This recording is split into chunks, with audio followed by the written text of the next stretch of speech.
was about. Look at how the time Please. goes. Good morning. So how's it going this morning?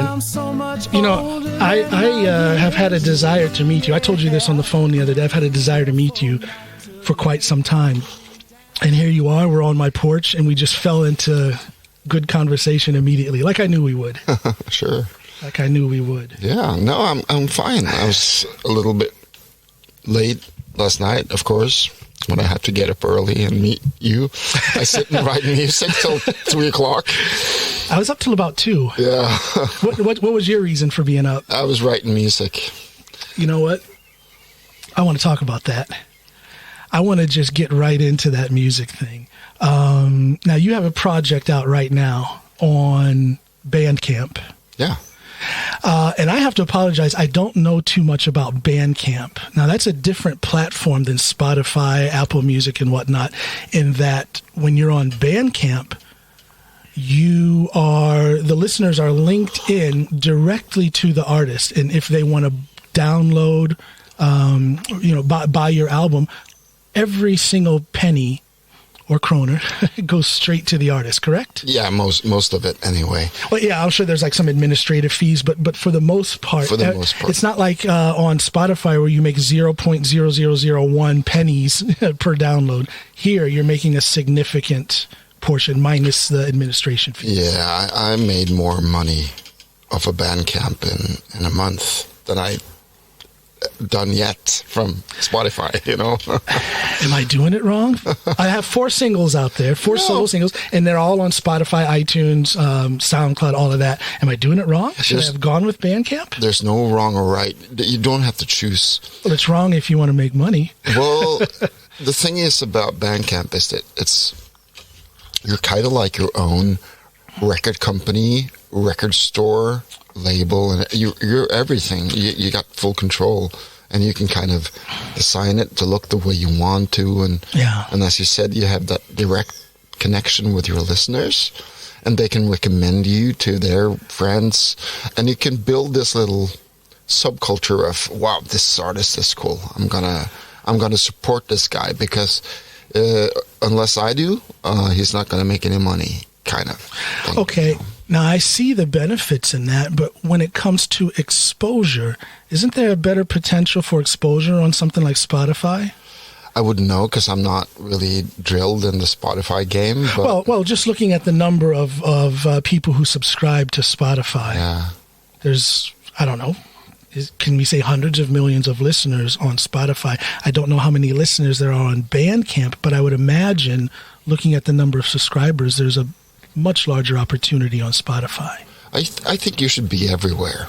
I agree. And the people who kind of have this kind of altruistic approach to the music buyer and kind of producer buyer scene, they make an account on Bandcamp, and they feel joy in overspending for a record because it's part of their vibe, you know. It's part of their thing that you want to support this artist that makes this kind of weird, out of the box music. And if you don't support him, that artist will go away. Yeah. And you'll get a lot, less variations in the music that's offered.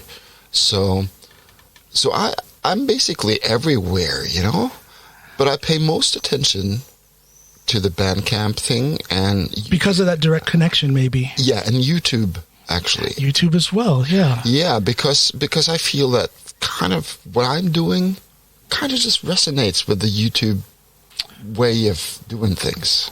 So how so? Because you are different. You're a different kind of musician. I guess. I can explain why I think that, but what is it about YouTube that you think is more appealing for you and your listeners? It's hard to put into words. It's just a vibe. Yeah. Well, I do kind of different things when it comes to music. That's kind of my curse and my blessing, because I get a little unclear. People get a little unclear as to what I'm doing. But right now, I'm very focused into doing music that's kind of, suitable for relaxing and meditating and introspective thought work, basically. Well, when it comes to this thing about relaxing, I think it was, three nights ago, I fell asleep listening to your... now forgive me, I've forgotten the name of the album. It's on Spotify. Yeah, on the Great Alkali Plains. Yes. Yeah. The Great Alkali Plains. Good Lord. That is, and I kid you not, I'm not saying this just because you're sitting here in front of me. That is one of the most beautiful albums I've ever heard in my life. People, it's acoustic guitar, and then I don't know if maybe you want to keep your procedure to yourself, but you have some very interesting ways of drawing sounds out of that guitar and other little ambient sounds. It's a very live way of recording. You can almost hear your heartbeat. Yeah, you can hear me breathing. Yeah, I hear you breathing and movement and the scrape of your forearm maybe against the body of the guitar. Sure. And it is one. It felt like you were. I don't know. This is kind of creepy, but it felt like you were sitting right beside my bed. Oh no, I've heard. I've heard that before. It's like, Espen, are you here? Are you? I think it's down to various components. Basically, we've been too obsessed with, perfection. Yes. And albums are overproduced. The life is produced out of them. You lose life really easy when you go for perfect. Yeah. And you lose humanity and you lose communication, and you lose that heart-to-heart kind of vulnerability. Yeah. That is kind of what I have a knack for. I have a knack for kind of to get into those little places that are your little secret places in your heart. And I go, hey, what's this? Are you sad right there? You're not afraid to poke on that little... No, I'm not afraid to do that because I've... Can you raise your microphone up? Sure, we can do that. There we go. Give That's that a shot. Better. There we go. Now we hear you. Like that, yeah. Now we hear you. No, I'm not afraid to poke. I think there's too little, friendly poking. People poke to make people look bad. Yes, and kind of that's the reflex maybe we have. Oh, don't poke me because you're going to make me look bad. But I have a different intent. I'm like, see, I'm hurt too, so there's no danger. I think there's something that is very, it's such a display of strength when you can display your weakness or display your vulnerability or display your sensitivity. There's too many men, I believe, who are afraid to do that. Probably, yeah. I think so. Yeah. It's never done me wrong. No, I mean, you're an ex-police officer, and you know what? When it comes to meeting people, you probably have a lot of skills, and I'm going to tell you one story that you'll probably recognize from your work as a police officer, which is really interesting. When it comes to kind of just changing the narrative of what's going on. I remember back in the day I was out with my girlfriend, and we had some beers, and it was late at night, and we were going home. We're just getting a hot dog before going back to bed. Yeah.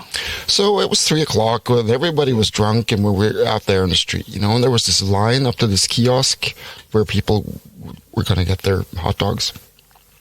And all of a sudden I hear this, oh, get out of here. This guy who just wanted to, move past the queue and just, And I'm like, hey, buddy, there's a line here. You better get in the back of it. And I'm going to fight you because he was that He was one of those, yeah. But I was in a good mood, and I felt, good. So I just told my girlfriend, why don't you get me a hot dog and a Coke? And I just stepped out of the queue, and I said, okay, so you want to fight me? Yeah, no one talks to me like that and whatnot. And I said, well, that's fine. I see you got a new jacket. And he's like, what? I said, you got a new jacket? It's going to be destroyed. I tell you. See these pants? I bought them today. Diesel. 1,000 kroners, man.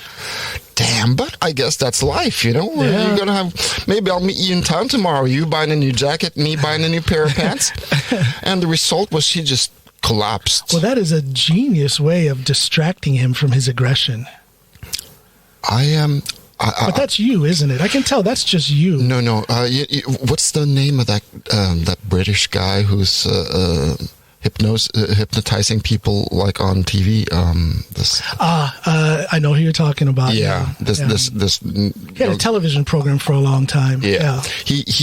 I saw an interview with him where he explained the biology of what goes on, because when people are that angry, they're in a fight or flight kind of state. Right. So they have a very narrow focus of intellect, and all their adrenaline goes into that focus. Yeah.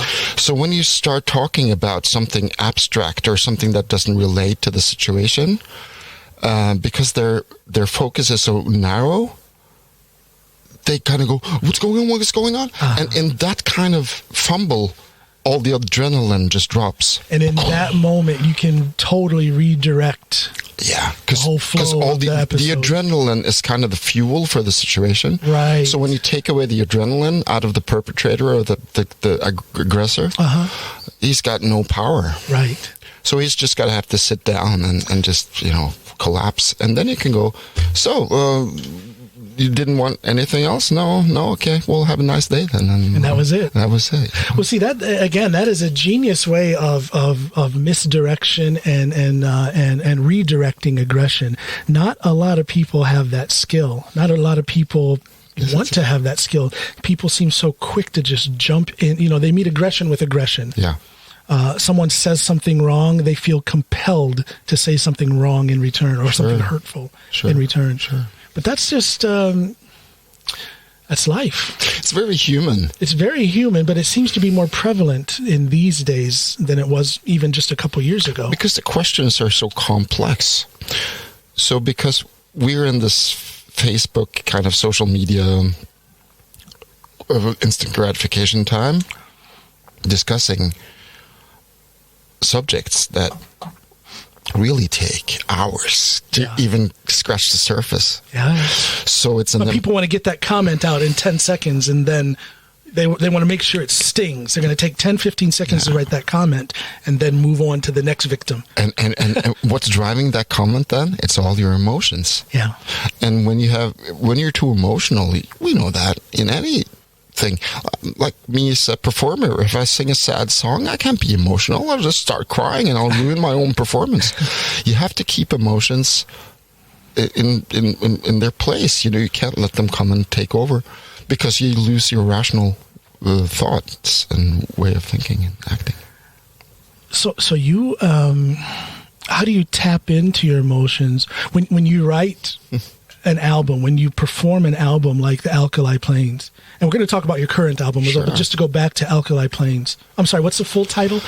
On the Great Alkali Plains. Yeah. When you write that music, when you perform that music, how do you not go deep into your emotions? Well, because that music is somewhat complex. It is. So I need all my energy to focus on the fingerings and getting my fingers around the fretboard. I don't have time to kind of go into, oh, that was beautiful. Oh, what a beautiful line I played there. I understand. You can't go there, because then you'll just, What I find when lose your... as a musician myself, when I'm singing, I go deep into my emotions. And I want it to come out in my voice when I'm singing, whether it's live or whether it's in the studio.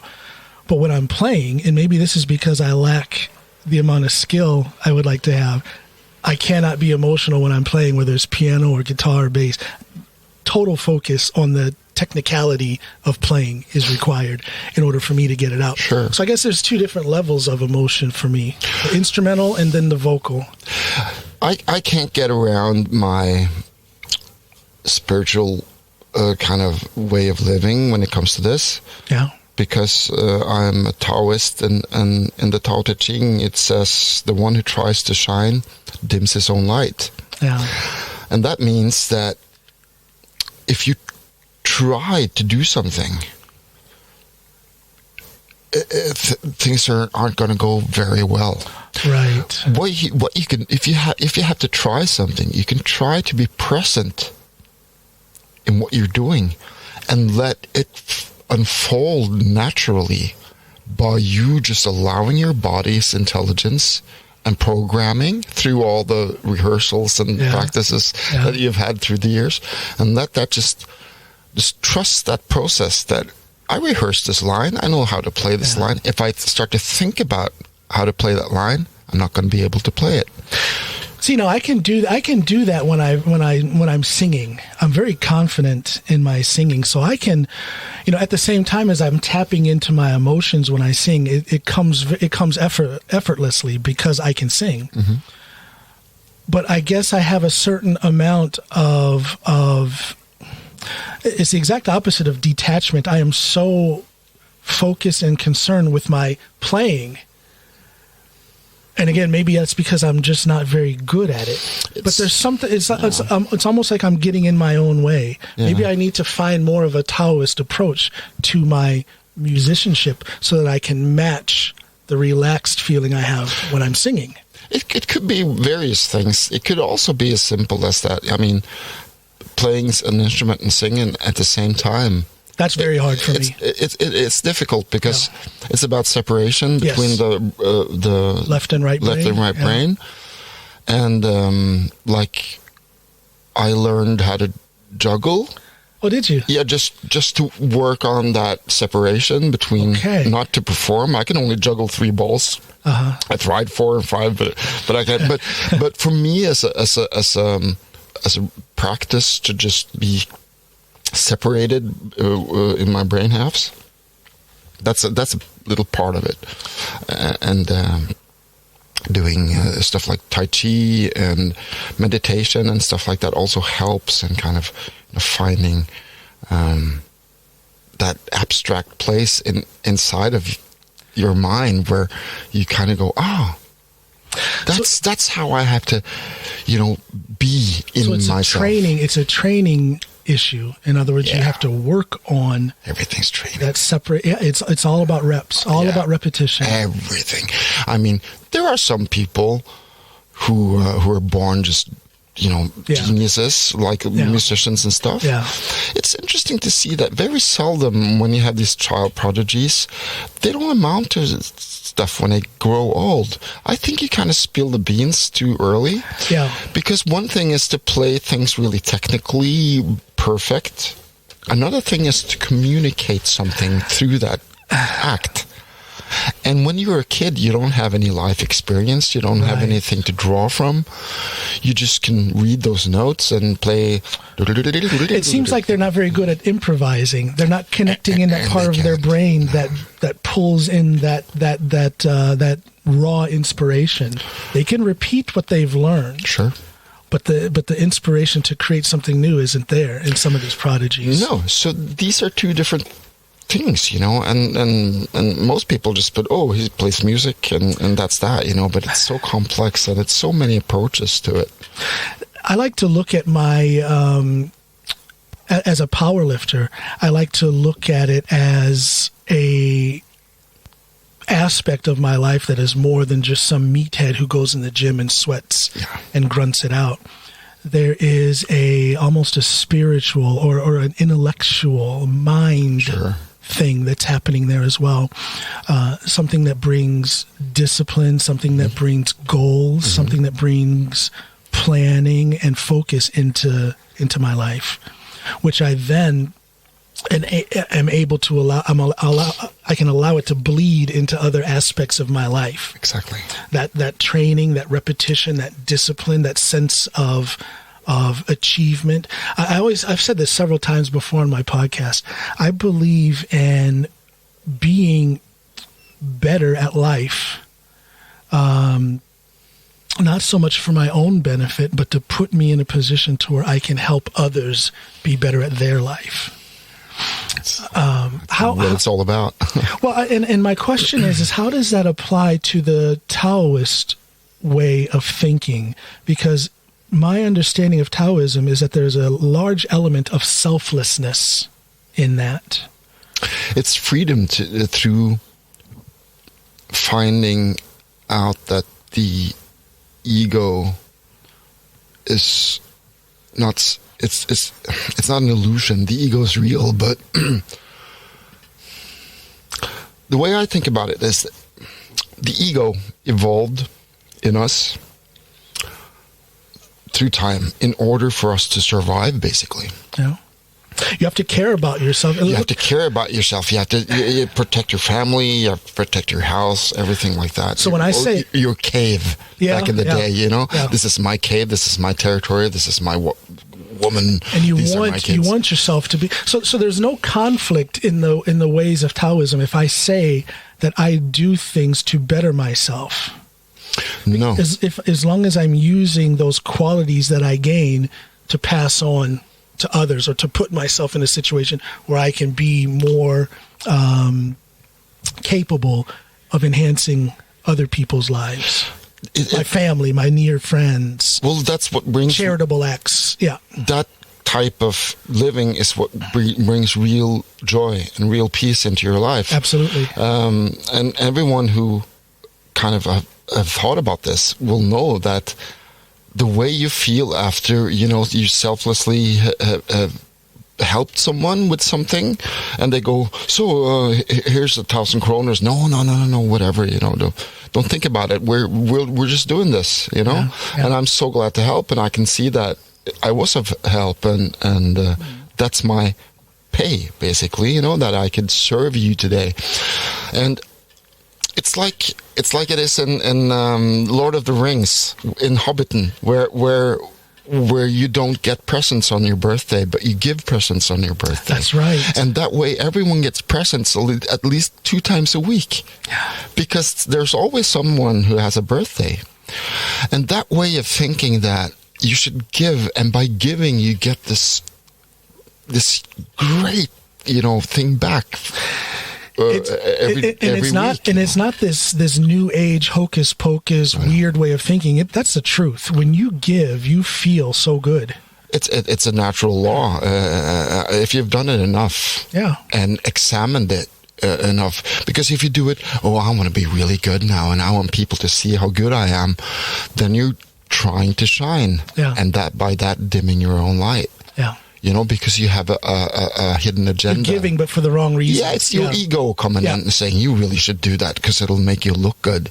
That's your ego talking. And that if you think that, that's your ego, or the devil, or whatever you want to call it. Uh-huh. And then you can just say, well, I know you're there, but I'm not going to pay any attention to you. Because the ego is there. And it won't go away, and it shouldn't go away, but you should understand its role in our mind, And the fight to gain more strength and discipline to resist the ego. Again, it comes full circle, and you're putting yourself in a better position to then be able to express kindness and giving to others. See, that's true, but I'm really careful with using words like resist or block or stuff like that. Here comes the Taoism. Yeah, because the moment you start to resist something, you give it energy and it grows. True. Just like in conflict that you see on social media, it's so easy to escalate something because someone starts an argument and they put a certain energy into that argument, and you're almost blind when you just take up that energy and continue down that path, and all of a sudden you're just throwing bricks at each other, and shouting and screaming, which is not where you want to be. You want to be at a place where you can talk.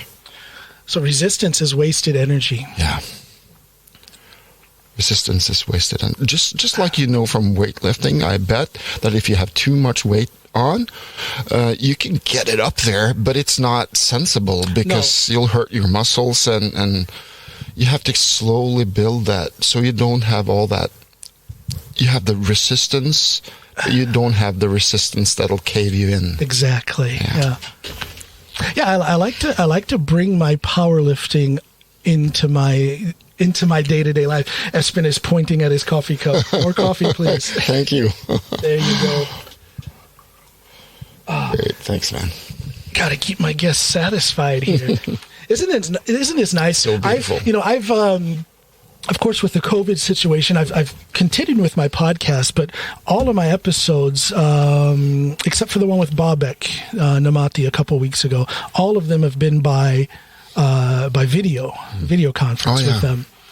And of course, I enjoy it, and through that, I've met some fantastic people. But nothing beats this. This is good. I like to open up my home, my studio, so to speak, and just do it this way. We're sitting out here on the porch, beautiful breeze coming through. That's nice. I did it. Now it's very quiet. Of course, it's summer, and a lot of people have traveled away to their cabins up in the mountains and whatnot. But when I did it with Bobek, it was like later in the morning, and the whole neighborhood was alive, and you could hear the background noise with kids. It's very organic. It was a real conversation. You live in a really great part of town too.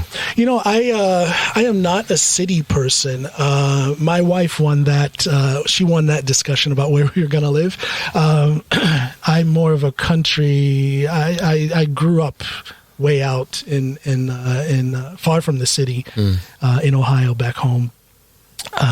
So to be in a city like this is not really my thing. However, if I have to live in a city, which I do because that's what my wife wants, then this is a good city to be in.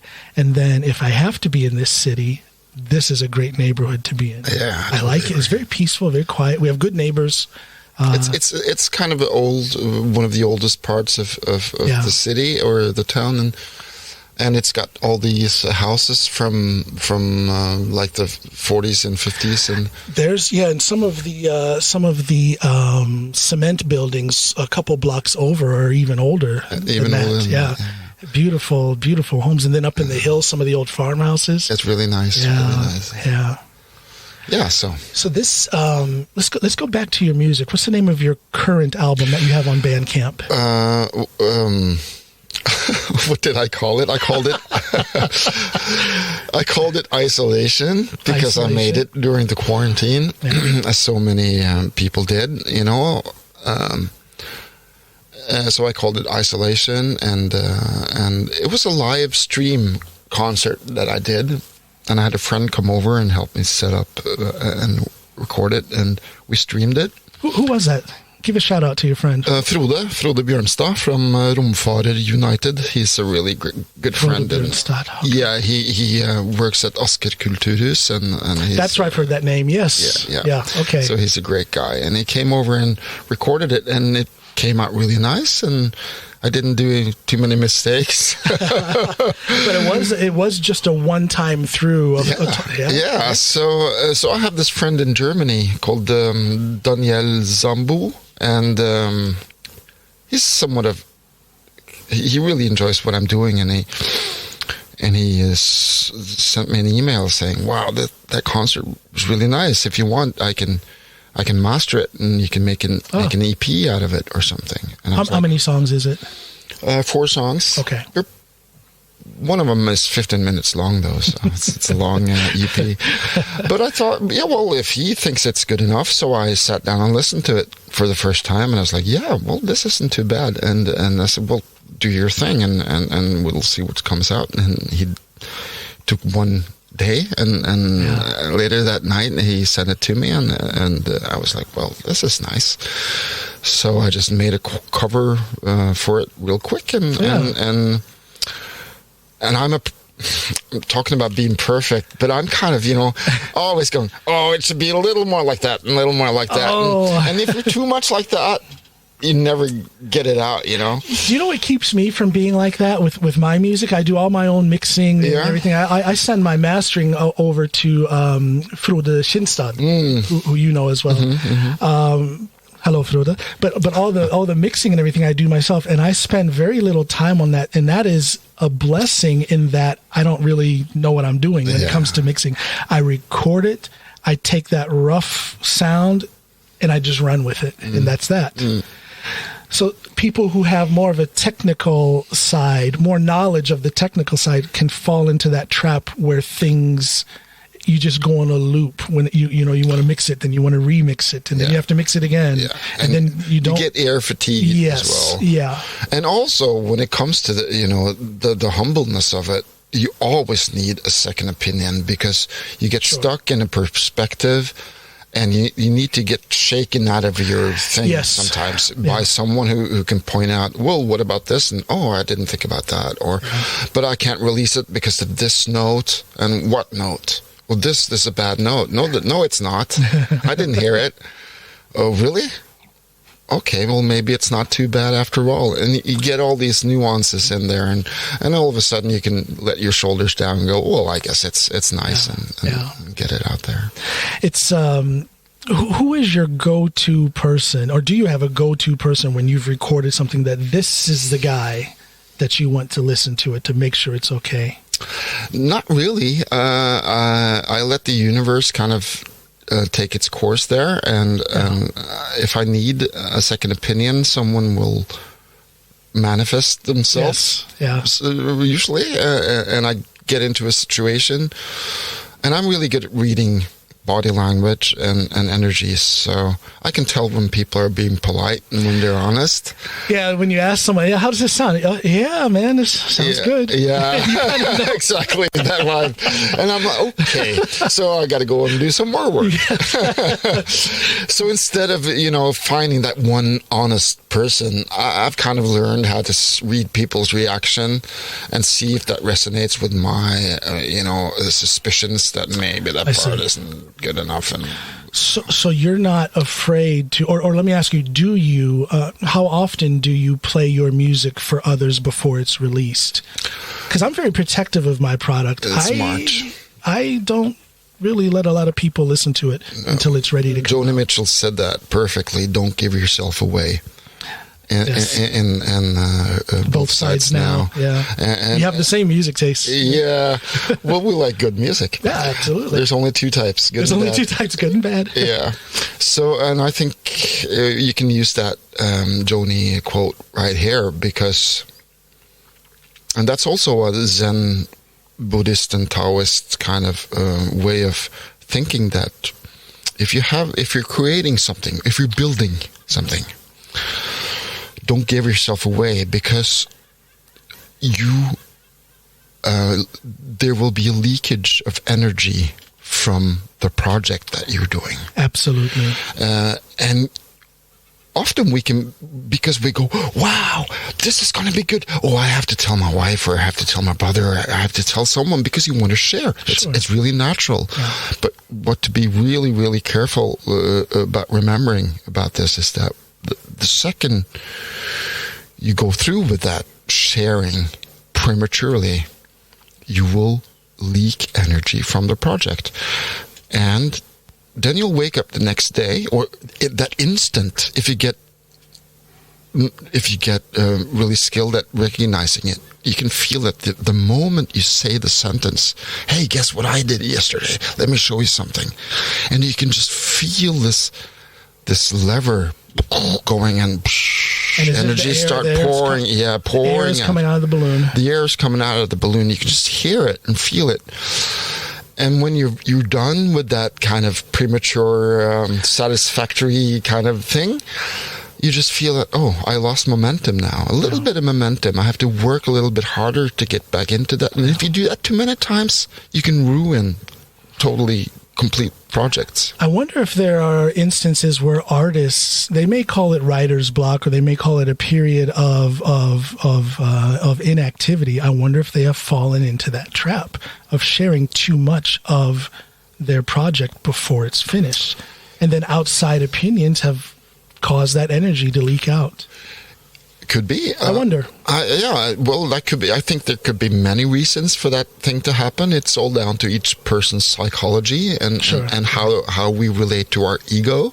And if you've understood that there's an ego present, that you have to recognize when the ego is talking and when it's your higher self, and letting, like when it comes to writing and writer's block and stuff like that, I don't have writer's block anymore, because I recognized writer's block for what it is.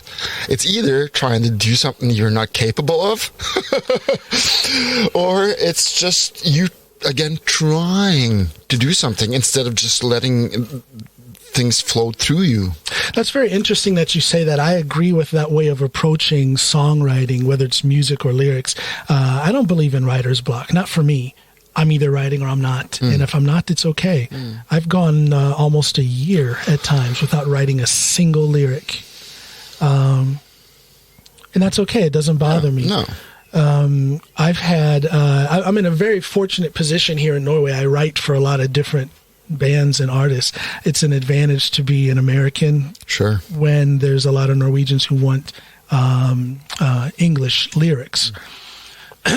So I've had projects or I've had an artist give me a piece of music and they ask for lyrics, and it's taken, I'm thinking of my friend Øystein Remme. I got a song from him back in 2004, and it wasn't written until his country album that came out in, 2014 or 15. 10 years. No problem. That's just the way it went.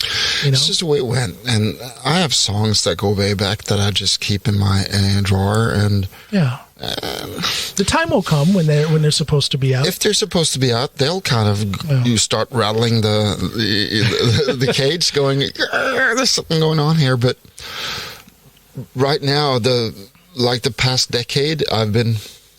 I wrote my record during the 2000s, or actually since 96 up during the 2000s, I wrote my record, and I released it in 2006.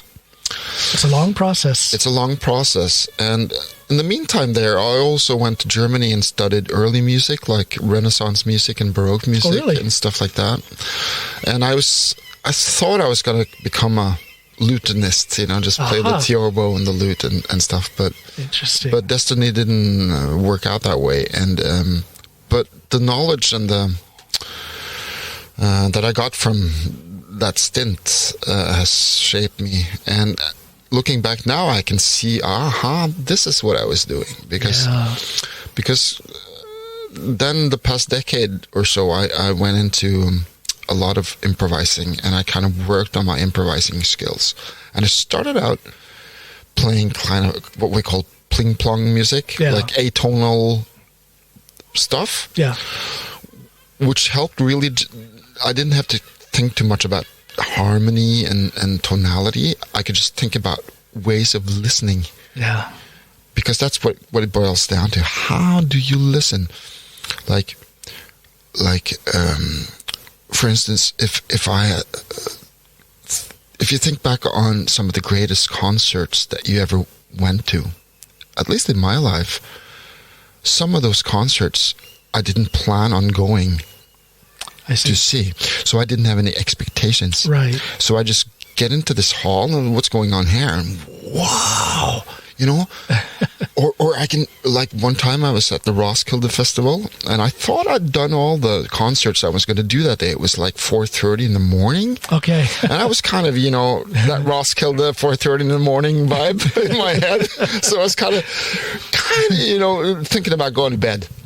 And I went down to the camp and I sat down just to have a chat with my friend before I went to sleep. And then I heard these guitar chords in the distance. I was like, I know this music. What is this? Man, it sounds like Wilco. And I was like, Wilco? And I'm like, but they're not in the program. No.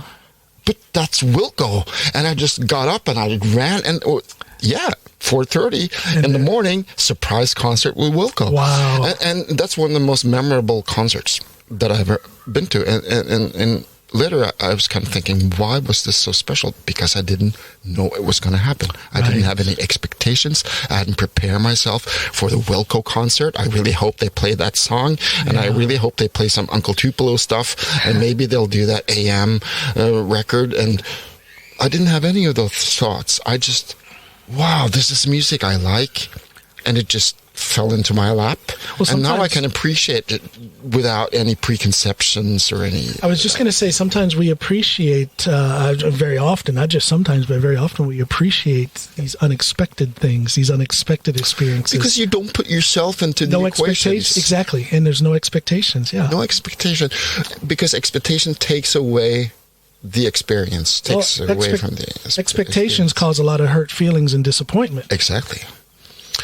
So trying to live my life recognizing those pitfalls, that kind of takes away. And if you focus your mind like that, you start to see the subtleties, I think the little nuances, the little blink of light that gives you this tingle down your spine, and you go, wow, what a beautiful nanosecond that was of my life.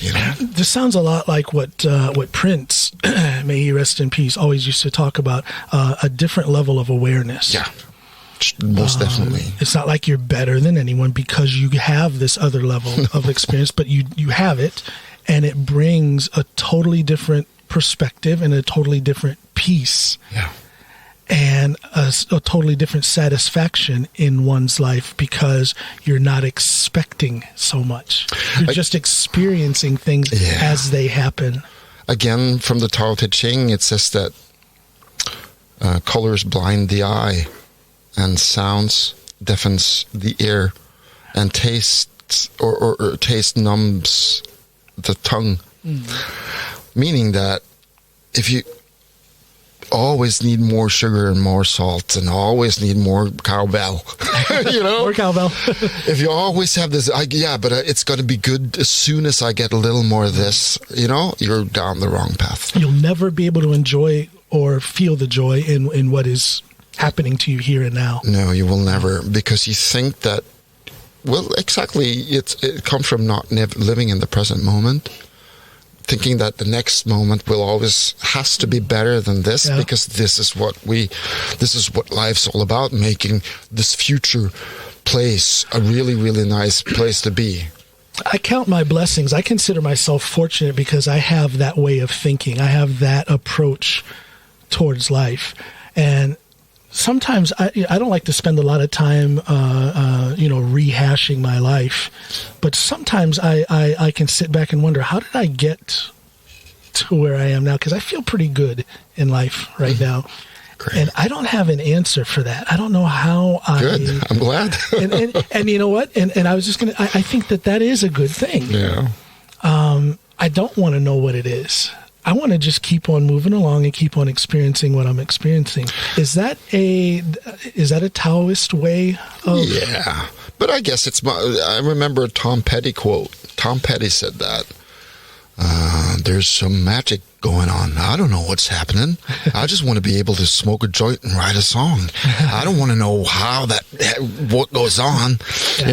Tom said, and bless his soul as well. And I was like, yeah, right on, man, because that's where the kind of there's some higher level of awareness that kind of, call it God, call it the universe, call it whatever you will. Uh-huh. But you can just feel your ego disappearing, and you can just feel yourself channeling something. And all the best songs I've written, like I've had a couple of hits on the radio, and they all took 10 minutes to write. Mm-hmm. And no comparison, except that I heard Bob Dylan say the same thing, that, like Blowing in the Wind, 10 minutes on a napkin at a diner, and that's what I feel whenever you kind of fall into this alignment with everything. And you step away out of your own way, and then it comes. Then it just flows, and you just have to grab that moment. Thinking of songwriting, do you ever feel that feeling, and then you go and you sit down and you write because you can feel something opening up? That's how I work. Yeah. Yeah. One of my heroes, Richard Thompson. He gets up in the morning and goes to the office. And at 5, he's done. I can't work like that. No. I just wander around in the woods, and all of a sudden, I get this full song in my head, and I just take out my iPhone, and then I just sing it into that. And then... This little rectangle device here has, it's got a lot of memory space, and there are so many little snippets of whether I'm speaking the lyrics or whether I'm humming the tune, because I get that as well. This thing happens I can't describe it. I don't want to say it's like a door that opens or a window that opens, but something happens and I get that feeling. I can feel the hair rising up on my forearms, and give it half a second, and then boom, there's the idea for the song or for the lyric. Maybe it's that higher level. And again, I don't want this to sound arrogant, but there is a higher level of thinking, or maybe a higher level of feeling, where these things just happen. And then if you're prepared for it, then you just let it fall into your life. That's well put, if you're prepared for it. I think every entity has, or at least human being, has the potential for it, but you have to be prepared. You have to prepare yourself. I think you have to have a certain amount of peace with yourself and with your situation, because maybe going back to that thing about expectations, if you're in this expectant mood, in this expectant state of being where you're always looking for something to get better, you're always looking for the next step, and you're not present in the moment, you're not satisfied with the moment, you're going to miss those opportunities. That's what I mean when I say be prepared. You have to be prepared for those things. Yeah, because that's like Norm Macdonald says, good old Norm. Yeah, life's all about moments. Life is nothing but moments. Yeah. Short moments in a string. So just now's a moment, and now's a moment, and now, and those moments will never come back. Yeah. What a great mind, Norm Macdonald. Norm is great. He is, of course, he's a stand-up comedian, but I think that he is one of our eminent philosophers. Mm-hmm. That man has such an intelligent mind. Oh, yeah. He can get on stage or he can be a guest on a talk show or something. And if you just look at the surface of it, you think this guy's a clown, or he's crazy, or he's a weirdo. Maybe that is crazy is the first thing people think. But he has such a deep intelligence. Oh, yeah. And there's nothing fake about that. He is really being himself. Yeah. He knows the human condition on a deep level. Yes, he does. Yeah. What a great mind. What a great mind, yeah. One of my life goals is to be able to speak to that guy somehow. Just to have a couple of minutes of his time. A couple of minutes with Norm Macdonald would be great. Yeah. What a great guy.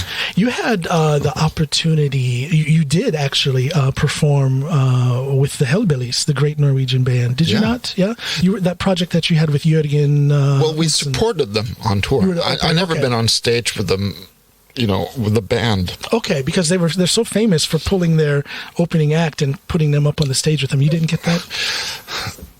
Well, I've known them since the dawn of time. Okay. So for me, it's just they're my buddies and friends. I know them really well, and I love those guys. Yeah, they're great. They're great. They're maybe the only kind of full-blown rock and roll. Like you could say, like the Rolling Stones or something like this kind of institution that's been on the road forever. Yeah. And they always put out quality, and they always sell out their tours. And it's we haven't had many bands. So I think they're kind of unique in Little Norway when it comes to living that dream. Yes, they are so well loved. Everything they do is success. I love them. They were the first Norwegian band that I knew when I moved to Norway. And it's kind of funny how that happened. This was in 2002. I had just moved here, relatively newly married, not even 2 years married with my wife, and we moved here to Norway. And I met her brother, and he says to me, and this is very early before I had started learning Norwegian, and he says, "John, it's going to be hard for you to learn Norwegian, and but I know you're a musician, so maybe you can combine your music ear with your language ear, and to make that easy, listen to this band, the Hellbillies." Yeah. And we're smiling because we know they sing in a very special and isolated dialect. Yeah. So my brother-in-law was being halfway joking, by telling me to listen to this in order to learn Norwegian. But the funny thing is, and so I started listening to them, and I had the grasp of the basic grammar, and I had some of the vocabulary with me. But then when they would say certain things that they say that was totally outside of the common Drammen way of speaking, so I would ask my wife, what does this mean? What does that mean? And she would tell me, and I have words and phrases to this day because I didn't take a Norwegian class. No. I learned on my own. So I have words and phrases to this day that are from that dialect. That's funny. It's very funny. So I speak like a mishmash of Norwegian dialects. Well, it's kind of like I grew up. It's all their fault. It's the way the mind works. I mean, I spent the 2 years before I started school in Australia. My family moved there and lived there for a couple of years. So that's basically where I learned to speak English. Of course, with an Australian accent. Yeah. And I spoke English with an Australian accent until about 79 when we moved to New Orleans in Louisiana. Yeah. And I all of a sudden got that southern drawl going. Yeah. And my dad moved to Houston, and I spent some time in Houston, so I had a little more of that Texas drawl seeping in. And when I moved to LA in '89, people say, "So, where you from in the South?" You know, and I'm like, "Oh man, where to start?" Actually, I used to speak Australian accent English, but I'm from Norway, and people were okay, whatever, you know, this is too much. So, but what stuck with me was kind of that southern drawl, because I can do it if I really want to, you know, I can speak like the dude now in New Orleans. Because it just stuck with me. Yeah. Because I entered puberty when I was down there, you know. So there you go. Well, you know, and the roots of my Norwegian are in Finnmark, because when we moved here, we lived with my wife's parents out in Hudum, but her father he's passed now, from Finnmark. Samisk, from Finnmark. So that first summer, I was hanging out with him constantly all day long. We were doing different projects around his house and whatnot. And he spoke Norwegian to me. I didn't know what he was saying, but that's what I heard. I heard that Finnmark dialect. So I remember people around here making fun of me, or at least looking at me kind of sideways. Why is this black dude from the States living down in southern Norway speaking this northern dialect? But that is the root of and then of course later on we moved up there. So then that Finnmark base really got enforced. We've lived longer up north than we have down here. We moved here in 2014. Before that, we were up north. So I love things that turn people's conceptions on their head, you know. Absolutely. Because that's what to get a little bit serious. I mean, in these times where things are so polarized and so many important issues are talked about,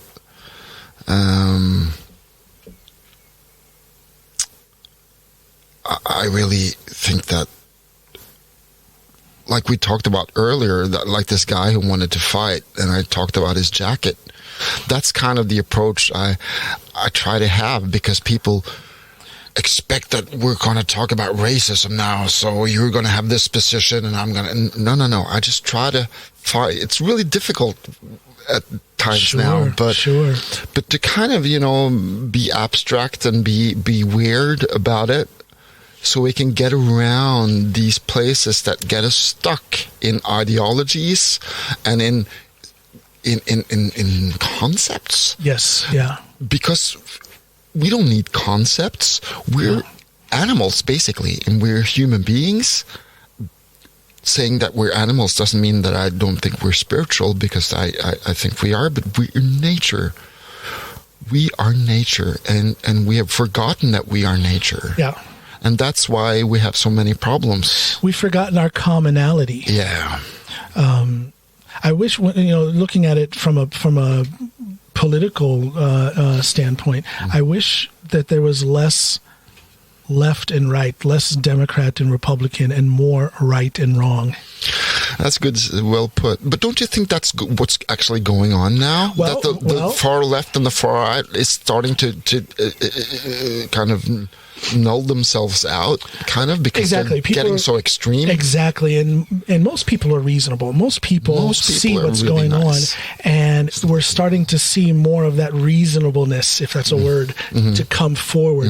And I do believe, without turning this into a political podcast, I do believe that this coming election in the United States is going to be pivotal.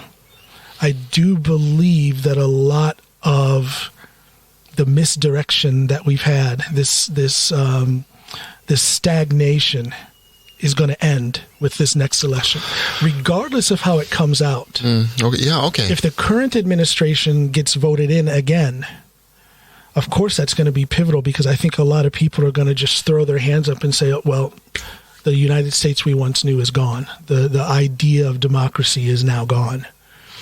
But if the current administration gets voted out, I do believe that people they're going to breathe a sigh of relief, and then they're going to go back and rethink this concept of the United States, this concept of democracy.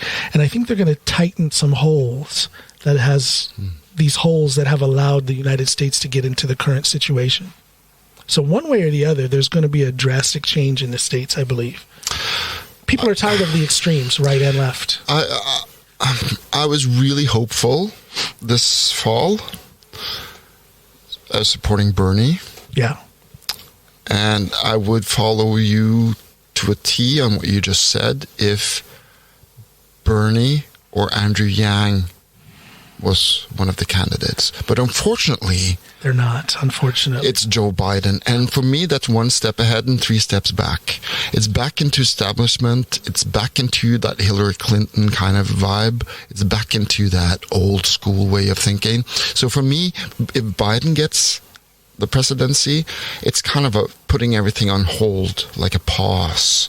But if we got some progressive voice in there, like, well, I think that Bernie's, he won't be doing this again because he's too old. He's too old, yeah. But Andrew Yang is a really, really interesting guy. It blows my mind that the Democrats have chosen Joe Biden. Not that he's a bad choice, but he is far from the best choice. When we had people like Andrew Yang, too old school. It's. But I think going to that old school thing is a huge change from what we are with right now. Because but listen, here's what I thought or hope. Because this isn't old school what we have now. No, this is how I think about it. None of us expected Trump to get elected. He didn't expect to get elected. Nobody expected. And then he got elected. And then I had to go, okay, I have to find new ways of looking at this because the old narratives don't fit, And then I came to this way of thinking about it. We are in a place of transition. I mean, the whole globe, the humanity is shifting. Yeah. America is a really big part of that shift because of the power that the country has had in the world for the last 200 years. So it's who's president in the States is really, it's very important for the world. Yeah. We had the establishment that is corrupt, and we know that. The Clintons, make no mistake, we're going to see that. Bushes before them. Yeah, and the Bushes, everything. We're going to see all this unfold now in the months and years to come. And all the truth will be spilled, and everything will come forth. But so I was thinking, so what's Trump's function? Well, he is the harrow. The what? The harrow. The harrow and the harvest. Okay, yeah. Yeah, so he's the harrow.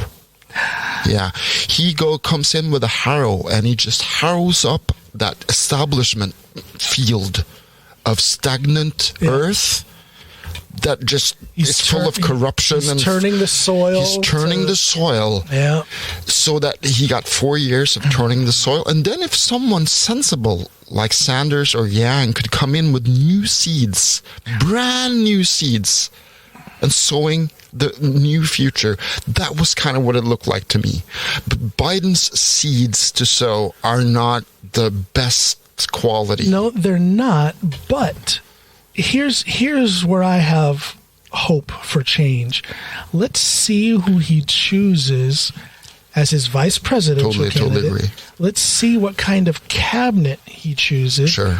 Let's see what kind of Congress gets elected. See where you're getting I at. do believe that Biden is very old school, but I think something new is going to come with him. I think he is going to be the figurehead, if you will, of a progressive movement, but he will be that old school figurehead that gives this progressive movement legitimacy. Now, I personally don't believe that the progressive movement needs any more legitimacy than it has. I think it's very legitimate, but there are still people in the United States and maybe even across the world who feel that it has a certain amount of newness, if you will, a certain amount of illegitimacy that demands a figurehead like Joe Biden at the head. Maybe. I think that that's what's going to happen. I think we're going to have an old school president, an old school figurehead, so to speak, who will be fronting the new wine, a new progressive movement. Yep. That's what I think. It could be. I've seen That's that my story, and I'm sticking to it. Well, the thing is that it's fun to look at all the possibilities because people predict, well, this is going to happen. Or I'm so sure this is going to happen. Where most of the time there's a lot of possible futures. It depends on things. Yeah. This is I don't remember the name of this theory, but I usually use an analogy of a snowball and a mountain, and the way this law of nature works, and that is if I stand at the top of the mountain, you stand at the foot of it, John, and I have this snowball, and I tip it over the top of the mountainside, and you watch this happening. And when the snowball starts rolling, you think it could end anywhere. I don't know where that snowball's going to fall or end up.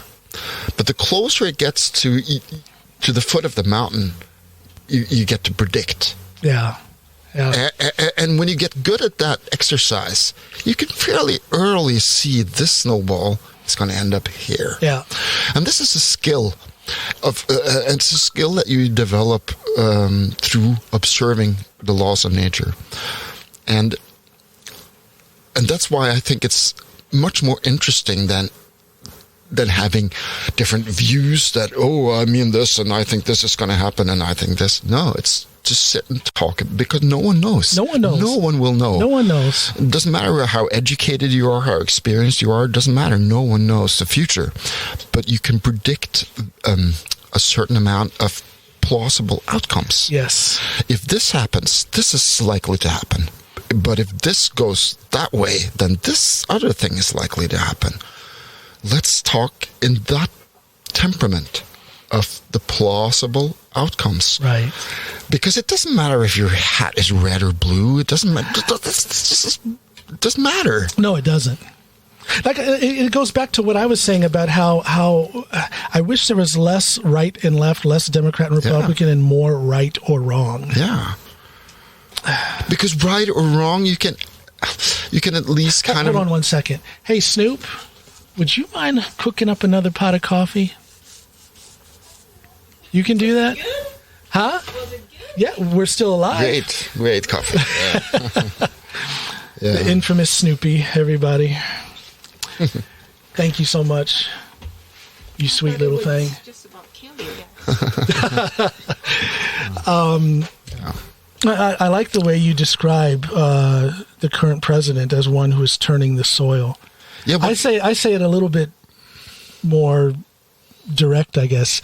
In part of my stand-up routine, I say that he is the enema, the cleaning of the bowels that America has needed. Well, it's very uncomfortable. It stinks. It's ugly to watch. But afterwards, you feel so much better. And that's I think that's. Well, it's a lot funnier when I tell it in my stand-up act, but I think it's going. Yeah, I think this is a process that the United States has had to go through. There's been so much wrong in our politics. So here comes this guy. He's shaking up the system. Yep. Like it or not, he's shaking up the system. Yep. But I truly believe, first of all, I hope that this next election votes him out. And then I hope that my thought is correct, that with a new administration comes that cleaning effect that an enema is supposed to have. I hope we have cleaned ourselves now. The reason I talk about Trump as a soil turner and not an enema is the connotations. I see. Because I try to... There's so much loaded language, and there is. And we have feelings towards words, When you say enema, you get the associations you get, But doesn't it fit? Isn't it ugly? Isn't the intestines of the American political system dirty now? Isn't it? Of course it is. Don't get me wrong. I think Trump's, I disapprove of him as much as the next guy. Yeah. But I try to look so it came to this then. Yeah. So why did it come to this? How did it come to this? And trying to keep that perspective of the whole organism, the ant hill that we live on, rather than going and picking out this one queen ant or this one ant and going, oh, you're a bad ant. Yeah. No, there's something in the ant hill structure that produces this possibility. I think that's much more interesting because it takes away my loading people with values. I see. And this comes from also a Taoist way of thought, which goes like this. When people see some things as beautiful, other things become ugly. When people see some things as good, other things become bad. See, being and non-being create each other. Difficult and easy support each other. Long and short define each other. High and low depend on each other. Before and after follow each other. Therefore, the master acts without doing anything and teaches without saying anything. Things arise, and she lets them come. Things disappear, and she lets them go. She has, but doesn't possess. She acts, but doesn't expect. When her work is done, she forgets it. That is why it lasts forever. Ah. So this is how I try to look at things. Yeah. Don't get my emotions of what I think is right you send or that to wrong. me? Of course. Yeah. Of what I think is right or wrong or good or bad, because that has changed throughout the years, And it's just an opinion, and it's just an opinion, yeah. Every person has a different opinion based on their experience. And experience in life on this earth. And I mean, at one time, I thought it was a good idea to stay out all night drinking. Have you been a partier? Yeah. Yeah. But now, I don't look at that as a good idea and a good way of spending my time. Right. But I don't go back and say, I was a bad person back then. Because I would never have come to the realization that I've come to now if I hadn't been to that party. If I hadn't been hurling that morning, Thank you, Snoopy. It's that this is what life is. You experience, you put your hand on the hot plate, and you go, I ain't doing that again. 1 sec. Snoopy, would you help? Can you... I'm putting Snoopy to work, everybody. Got a little bit windy here, so she's going to take the tent flaps and... And I'm going to just do like... Yeah, please. Thank you so much. There we go. Thank you. Yeah. So try not to value things, but just observe them and say, okay, if this is allowed to continue, it will not be good for whatever, Yeah. But but I don't. So I'm a bit harsh in comparing this to a colon cleanse. but it's not unusual. It's the way most people think. You use these analogies to talk about. You use heaven and hell, basically. So I'm the weird one. I'm the outside guy when it comes to this. And people, some well, do you support Trump then? And I'm like, no. Far from it. Far from it. Try to listen to what I say. I just don't get my emotions involved in him being such a bad person because it tires me. I become exhausted. Yeah. There was a time. I remember the day after the election. It was announced that he won. Excuse me. And I went to the gym to train here locally. And I walk in, and there's a table full of older guys. They've been there for years. And I wasn't really thinking about the election. Of course, I was very disappointed in the results, but I walk in and flabbergasted. I was. But when I train, when I'm at the gym, that's my time to train, and I clear my mind of all those distracting things. But this one older guy, I'm not going to say his name, but he's one of those people who likes to dig and pick and tease and. I know the type. Oh yeah. And he jumped on me right away when I walked in. Some comment like, well, how about your president now? And I like to think of myself as a man who has control. We talked about emotions and whatnot, but I got so pissed off. I went from 0 to 1,000 in half a second when he said that. And of course, I calmed down right away and actually was able to crack a joke and smile about it. And then I went in and did my workout. But for the rest of that day, for a couple of days afterwards, I was thinking about how disappointed I was in my nation, how scary it was that kind of a person was going to now be called the leader of my nation. And what was I going to do about it? And I decided after a couple of days of thought that I cannot, of course I'm upset. Of course I'm disappointed, back to expectations and whatnot. But I cannot let it dictate my life. I cannot be, you see these people online now. It seems as if they live their lives, whether they're for or against Trump, they live their lives according to him and what he says that day. And I decided way back then in 2016, I cannot live my life like that.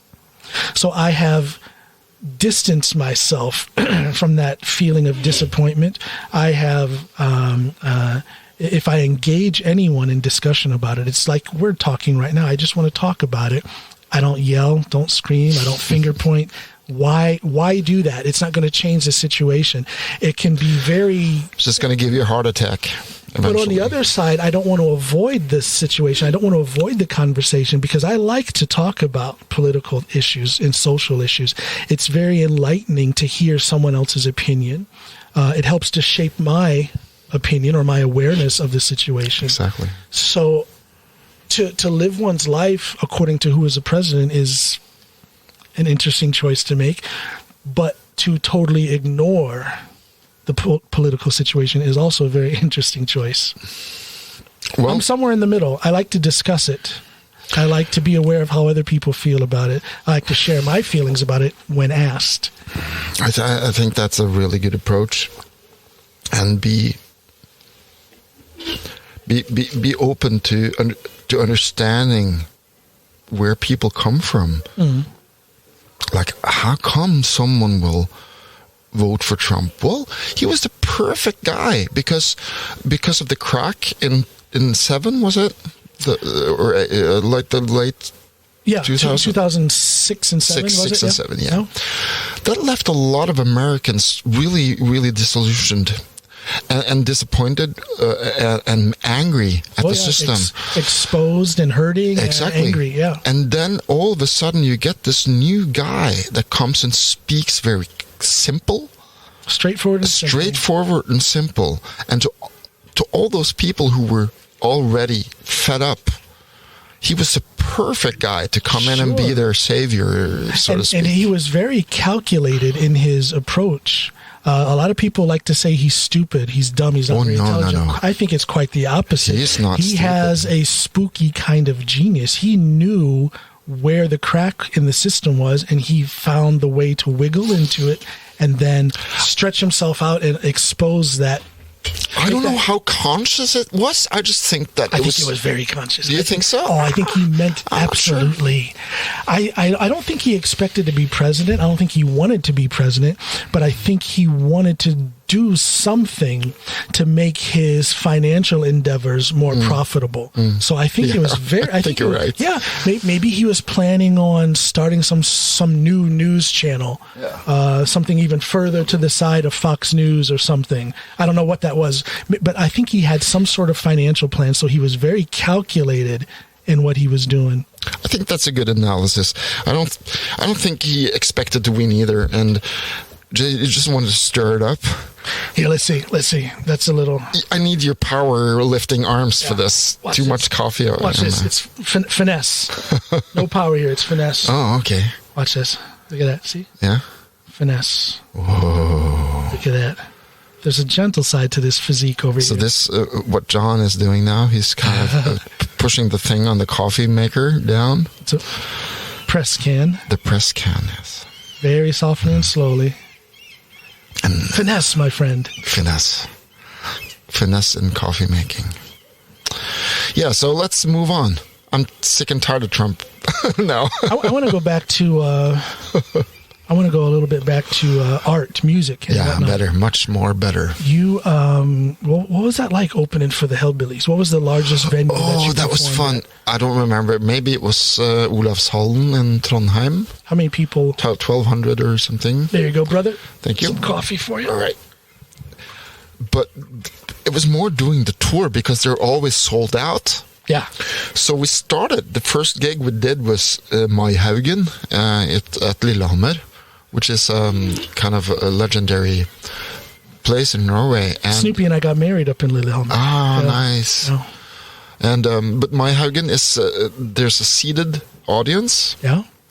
which is always good. When people get to stand and hold a beer, it's always too much noise. And I toured with Jørgen and Jørgensen, which is a bluegrass duo. I love Jørgen. I love He's that a guy. great guy. I was fortunate enough to play with him. Oh, fantastic! He was in my band for a little while. Yeah, he's such a good guy. But the thing that we did that old school with just one mic, standing around the mic and That's playing, right, yeah. no chords played. That's in. right. Yeah. So we kind of, we need people to pay attention, So the gigs that were most memorable were, for all the good reasons, were those gigs where we played shows where people are seated. And My Haugen is probably the best, the one that springs to mind. But touring with Hellbillies is so great because it's such an oiled and well-tuned machine. Well, as we said earlier, they're one of the best, probably the best in the country. Yeah, but not only the band, but years. the whole... Well, their whole crew. The whole crew, Yeah. everything and is they, just... And they've been doing it for years, so smooth. they know what they're doing. How did you get that gig? Who approached you? I approached Lars Håvard. Ah. I just sent him a text and said, hey, I got this new duo going. And if you're looking for support for your next tour, we're ready. Sent them a demo, and I think I sent him a demo, yeah. Or some... We had a record coming out, so I think I sent him some of the raw mixes from the record. And 3 days later, I just got... This is what I love about this business that we're in. Yeah. So I didn't hear anything for 3 days, and then I just got, hey, Espen, well, that's cool. So this is how we'll do it. And then I got the whole itinerary and wow. everything. Instead of going, oh, that sounds interesting, I'll talk to the other guys. I'll get Bob up. I just skipped that whole thing. I just didn't hear anything for 3 days, and then I got the whole itinerary and the whole plan and everything going. I am totally fascinated by those guys. Oh yeah, here comes Snoop. She's wearing my favorite powerlifting shirt. She's probably going to go paint and ruin it. Okay. Digress. You digress, we digress. my friend. No, I am totally fascinated by that band. I was very fortunate. I got to. This is when Øystein Remme was recording his country album. We recorded at Lars Voldstall's studio. Yeah. Out in Spydeberg, and of course that's the home of the Hellbillies. Yeah, Lars was the engineer on the tour that we did as well. And great guy, by the way. Yeah, beautiful. So. That's when I got to meet the great producer, Elliot Mazer. Ah. There's a whole story in that. That's a whole nother podcast, though. But anyway, so I mentioned to Lars Voldstall when we were there in the studio that I was a Hellbillies fan. I think he commented my dialect. As I said, it's a mishmash of dialects. And I said something in the Hellbillies dialect. I don't remember what it was. And he's like, oh, where did you learn? I said, well, through the Hellbillies. So we started talking very briefly about the Hellbillies, and I said I'm such a fan of them, and it's their fault that I talk the way I do. So he says, I have to send a message to Lars Håvard. So Lars Voldstall, he filmed me, and I just went right into comedian mode. I put on like a very street, like a Chicago street way of talking, and I was cussing out Lars Håvard for ruining, and I put this in air quotes, for ruining the way I speak Norwegian, and saying it was all his fault. And he sent that video off to Lars Håvard. I waited a couple weeks, and then I sent a message to Lars Håvard on social media and asked him, did he see the video? He's like, yes, thank you. It was very... So every once in a while I chat back and forth with him. I've never had the pleasure of meeting him, but his musicianship is jaw-dropping. The things that man does on the guitar is amazing. It's amazing. To me, he's just this prototype of this. He is a nerdy, like you're sitting in your room, just doing your chops and rehearsing and just I call him honing. a guitarophile. Yeah. Everything about guitar and music, he seems to just want to dive headfirst into it and get as much as he can. He's the real deal, basically. Yeah. He's a nerd. Yeah. But guitar nerds are, at least from our generation, from way back, we were really cool guys. Oh, absolutely. Well, look at the guitarists you've been profiling on your social media. Eddie Van Halen, Neil Schon, the gentleman from Boston, Tom Scholz. He's the guy who made me want to play guitar. Yeah, you said that. Yeah, because I played drums at the time. He's a wizard. Yeah, I played drums. I'd never heard Boston, and we moved to the States in '79 or late '78, and I heard "Don't Look Back" by Boston on the radio, and it blew my mind. I was like, what's that sound? How can an electric guitar sound like that? No one in Norway sounds like that. No. So I guess I'll have to start playing the guitar to get that sound to Norway, and that's what I did, So I got back and I got a Marshall stack, a Plexi, 68 stack, and my brother's Gibson Les Paul Custom from '74. Has to be a Les Paul. Well, that's what I started on. Yeah. I learned my first amp was a 68 Marshall Super Bass with 810 cabinet. I mean, it's a rig that would get me 60,000 kroners today if I'd kept it, Yeah. Like legendary and loud, but that's the sound. And I always got compliments on my sound before I got compliments on my playing back in the day. So you were able to nail down your guitar tone relatively early. I found it really quickly, and I remember Eivind Aarseth, a great Norwegian guitar player, heard me playing when I was only 16. Yeah. In a rehearsal space. He was in the other room, and I met him out in the hall, and he said, "Is that you playing guitar in there?" And I said, "Yeah." And he said, "Great sound." I tell you, that's a compliment right there. That's a great compliment. And I was like, yes, because that's what I wanted to. Okay, now I've got the sound. Now I got to learn how to play this thing. It was kind of that way. Was it a rough journey to get the technicalities of playing down? Or did it come easy for you? No, it really, really rough. I kind of gave up. And I took it up again when I was like 21, 22, I kind of gave up that trying to be a shredder thing. Okay. And I developed more of a rhythm guitar player, singer-songwriter approach to it. I see. Because I was exhausted from playing the pentatonics and trying to decipher Van Halen and all that. Remember, that was before the internet, Yeah. So we slowed down. I slowed down the record with my finger, and I had to transpose in my head. Yep. at the same time with the sound moving up and down because I couldn't keep it steady. And right. this was how we deciphered stuff, you know? You had to listen, yeah. Today you can just go out and find the files and put them into super slow down, and you can get everything at the tempo you want. Yeah. It wasn't like that back then, and it was more raw, more organic back then. But when the internet opened up and YouTube came and the information was more accessible, so when I was 40. I started working on my technical chops again. I see. And really... Well, that's a long break. Yeah, it was a really long break. So are you as comfortable now as a 50-something? Are you as comfortable now playing that electric rock with the more technical thing as you are with these beautiful acoustic numbers? Or are you more of an acoustic man now? No.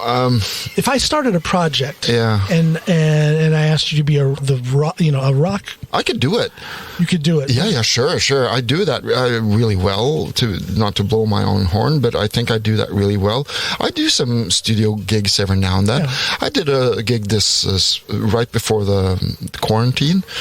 I did a normal session gig where I played electric guitar on a record. What kind of music was it? That was kind of a country rock kind of a thing, project. Yeah. So I do that, and I love to play those all AOR kind of journey riffs. I do that really well. Yeah. I have to... Well, it's your foundation. It's my foundation. To brag a bit, it's a great guy from England called Aid Emsley. He works for Orange Amps. He builds basically the custom shop amps for Orange. So he works with Mastodon and Brett Hines. Well, I got to know him on this really weird way. He plays the bass aid. And I was invited here in Norway, here in Drammen actually, to the same party, which was a celebration of hair metal, basically. And I was invited to do my Van Halen thing, so I brought my Charvel and brushed off my old Van Halen chops. Super Strat. And we put a band together with Mike Cross from Halloween, and he also played with what's that huge German metal band? The Scorpions. The Scorpions? Yeah, he was a drummer for them. So all these correct, heritage guys in there. And unfortunately, we played a little late, so I had a couple of too many beers to drink, so I wasn't right there. But after we did the show, Aid Emsley came up to me and he said, "I could tell you had a little too much to drink, so I'm not going to talk about that," he said. "But you have that rawness that I never hear anyone has. I've heard people play the Van Halen stuff cleaner than you, but none has that sound." And I'm like, well, that's what I went for when I was 15. I wanted to nail that sound. And it's all about how you approach, how you hit the strings, but also intent. Fast forward till today, the thing I'm most comfortable with is just improvising on my acoustic. I see. And just letting the universe dictate. And if you go into my Instagram, you find that, and if you get my new record, the Isolation record, you find that that's what I'm doing there. I'm just sitting down, turning on my effects and my amps and whatnot, and I just tap into the moment, and whatever's there in the moment comes out as music. And I hear that because your albums, they sound very fluid. I would imagine it would be, I don't know, tell me, is it difficult to recreate those albums live? It's impossible. Yeah. But then again, why would you want to? It's a moment in time. I captured that moment, but that moment's gone, I'm just now, when you mentioned your Instagram, and now I'm on Instagram, and shame on me, I have not followed you on Instagram yet, but now it is done. Fantastic. But listen, John, that's a problem I had. I was talking about audience and expectations, and how that can kind of hinder you in having the blissful, surprising experiences. Yeah. When I want to go from place to place to recreate something. Okay, I'm not saying that a band touring, playing to a new audience night after night, well, then you just play your songs to a new audience, and there's a new energy because there's a new audience. I've taken that maybe a bit further. Okay. Yeah. So since I now don't I have this kind of vibe that I present. I see. So you can be guaranteed you'll get music in this vibe. Yeah.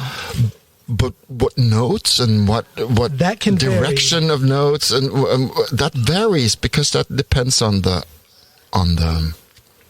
venue, and it depends on the audience. Let me tell you how this happened for me. It's a really interesting story, but both musically and philosophically. Because it started out, I was playing acoustic guitar music, instrumental music, and I was really important for me that audience paid attention.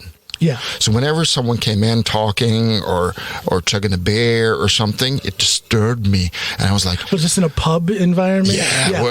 Whatever environment. But when noises kind of interfered with my performance, I would go like, I would cringe, and I would, it would be a negative thing, and I got really tired from that. But when I started doing improvised music, this whole new space opened up for me, and I got insight into a whole new way of looking at it, because I got to a point where I was like, okay, I give up. So I started mentally to just invite those sounds, or just let them come. Let it be part of the performance. Let it be part of the performance, because I can't stop you, and I just have to let things that are going on, just let them go on. Yeah. Just let it happen, because again, by giving things too much resistance, you kind of back to the Taoist. And then you kind of exaggerate that, and maybe if someone drops a beer glass and you go and give that too much attention, what about all the 90% of the other people who didn't drop their beer glass are now involved in this beer glass incident? Right. I don't want to do that to those people. So I just had to find a way of not letting that beer glass breaking interfere. And the way to do that is to just say, oh, hi, broken beer glass. I love you. Welcome. Yeah. You're also welcome here. That's so interesting to hear you speak on that, because I know I can see a lot of the acoustic performances I've seen, and I can see the artist really struggling with their focus because of noise and people walking around and things like that. That's interesting to hear you speak on your way. Yeah. So if you play improvised music like I do, you can always give space to expected incidents. And the big shift in my consciousness when it came to this is the story I was going to tell. And I played this place called Sound of Mu. Mu is a Japanese word meaning nothingness, which is a great place for me to play. A little venue, small little room in Markveien in Oslo. It's not there anymore, but it was a great place to play. And I played an improvised show, and the place was packed. Yeah. And I was sitting on the floor with my guitars and my little ebos and whatnot, and doing my thing. And people were sitting there drinking beer and listening, and it was great. And Mu has this great window, so you can see what's going on out in the street. Uh-huh. And from the corner of my eye, I could see this person, and I could tell from his body language that he was going to enter the venue. Yeah. Now, this was in the middle of a concert, people were sitting there attentive, listening to me, and I was going pling plong boom, doing my little abstract sounds, Yeah. But because I was playing that type of music, I could do what I did, which was, okay, now someone's going to enter. And I could see this guy was entering. He was holding a package, and I could tell from his body language he wasn't going to go to a concert. He was going to deliver something in the bar. Yeah. And that's exactly what happened. So what I did, John, it was so exciting. I just mentally prepared myself to the types of noises this guy was going to make entering. Right. Yeah. So I gave space in the music for that. So I played ding ding kung, and he opened the door. And then I knew that the door was going to close, so I bam bam boom when the door closed, and I did all this. And this guy went up to the bar, delivered his package, and he stepped over people because people were sitting there. There's so many people. He stepped over people to get to the bar, and he had to step over people to get out again. And he just delivered the package and left again. And I was in heaven because I felt I'd made it work, you know? So what some people could have looked at as a disturbance, you took that as an element in the performance. So this is what happened. So exactly. And this is what happened. So after the concert, people came up to me, man, what a great show, rad, man, and blah, blah, blah. And I was like, thank you. And then, was it good for you? And I was like, yeah, especially when this guy entered. Especially. Yeah, that was so great. And people were like, what guy? Yeah, I see. Yeah. And you didn't notice this guy? No. And I'm like, okay, that's a confirmation that... Mission accomplished. That because I invited this happening into my concert, the audience didn't even notice that it happened. Right. So that says a lot about the attention we give to things, you know, and how we can make a feather into a hen farm. Yeah. If we're not careful, you know, just don't give negative things too much attention. And don't look at things as negative. Just look at the things that now this is happening. And there's always a way to counter, and you counter things with love. By inviting and by loving and saying, oh, you know, like when your kid comes up to you and he's angry and he's, but I wanted to be, and I just tickle him and I said, but you know, I love you, right? Yeah. And he can't be pissed anymore. He starts laughing and, you know, just love. Who can be angry? Who can continue to be angry? No one. I truly am a, what's the English word? Tilhängare. I am truly a supporter of that way of thinking. That is an element that I try to infuse in my life, in my day-to-day life. And again, as I said earlier, I don't know where that came from. Nobody really taught me. Well, let me back up. I believe that my grandmother taught me, but not with words. She never verbalized any of these things, but I just saw the way she lived her life. Exactly. And I try to emulate that. That's how we learn as kids. Absolutely. We go, oh, you have to tell your kids this and that. No, just act, because kids watch you. Yeah, and you don't have to tell them very much. You don't have to tell them very much. They just do what you do. Just live the way you live, and hopefully you have an observant child. I'm coming home. Yes, I am. Yes, I'm coming home. I'm coming home. Yes, I am, my Lord. I'm coming